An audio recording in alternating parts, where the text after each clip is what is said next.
কচুর শাক রান্না করলে সেদিন মনে হয় ভাত একটু বেশিই লাগবে।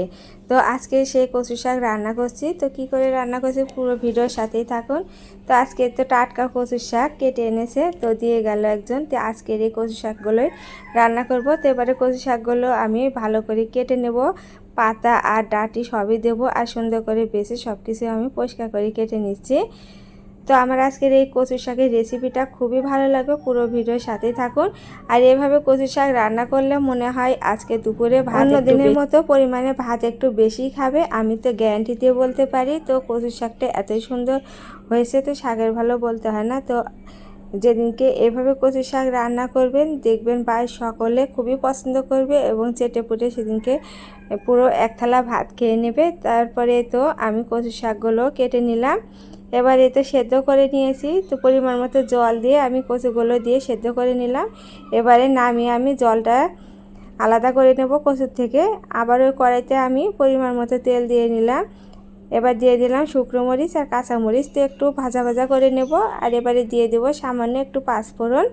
তো সবগুলো দিয়ে একটু ভেজে নিয়েছি। এবারে দিয়ে দেব পেঁয়াজ আর রসুন।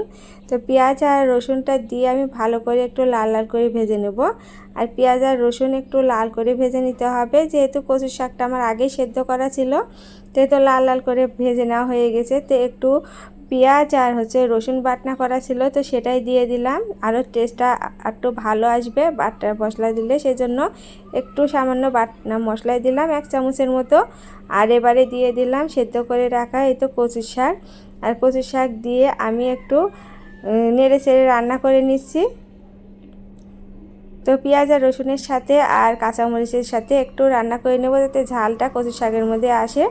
আর এবারে দিয়ে দেব এতেও পরিমাণ মতো হলুদ আর পরিমাণ মতো লবণ। তো পরিমাণ মতো হলুদ আর লবণ দিয়ে আমি নেড়ে চেড়ে এভাবে কিছুক্ষণ রান্না করে নিচ্ছি। কচু শাকের মধ্যে জল আছে অনেকটাই, তো জলটা শুকিয়ে যাওয়া পর্যন্ত এভাবে একটু নেড়ে চেড়ে রান্না করে নিলাম। যারা কচু শাক খেতে পছন্দ করে না, এভাবে রান্না করে দিলে পুরো এক থালা ভাত খেয়ে নেবে। তো এই রেসিপিটা খুবই ভালো লাগে, তো একবার হলো বাড়িতে ট্রাই করবেন আর কমেন্টে জানাবেন আমার আজকের এই কচু শাকের রেসিপিটা কেমন হয়েছে। আর যারা ইউটিউব থেকে দেখছেন আমার আজকের এই রান্নাটি, প্লিজ চ্যানেলটিকে লাইক এবং সাবস্ক্রাইব করে রাখবেন। অবশ্যই পছন্দ হলে আমার চ্যানেলটিকে লাইক করে দেবেন। আর যারা ফেসবুক থেকে দেখছেন লাইক এবং ফলো করে দেবেন এবং শেয়ার করে দেওয়ারও অনুরোধ জানাচ্ছি। তো এই তো আমার কচু শাকটা রান্না প্রায় হয়ে গেছে, তো জল থাকার জন্য আমি একটু ঢাকা দিয়ে নিলাম। তো এই তো ঢাকা খুলে আমি কিছুক্ষণ নেড়ে চেড়ে এভাবে জলটা শুকিয়ে রান্না করে নিয়েছি। আর দেখে বুঝতেই পারছেন কতটা সুন্দর হয়েছে। তো আমার আজকের এই রেসিপিটা আপনাদের কেমন লাগছে অবশ্যই কমেন্টে জানাবেন। তো আমার রান্নাটা পরে হয়ে গেছে, এবারে নামিয়ে নেব। আর এভাবে দেখুন কতটা শুকনো শুকনো হয়েছে, জল জল ভাবটাও নেই। তো এই ছিল আজকের রেসিপি। সবাই ভালো থাকবেন, সুস্থ থাকবেন, নমস্কার।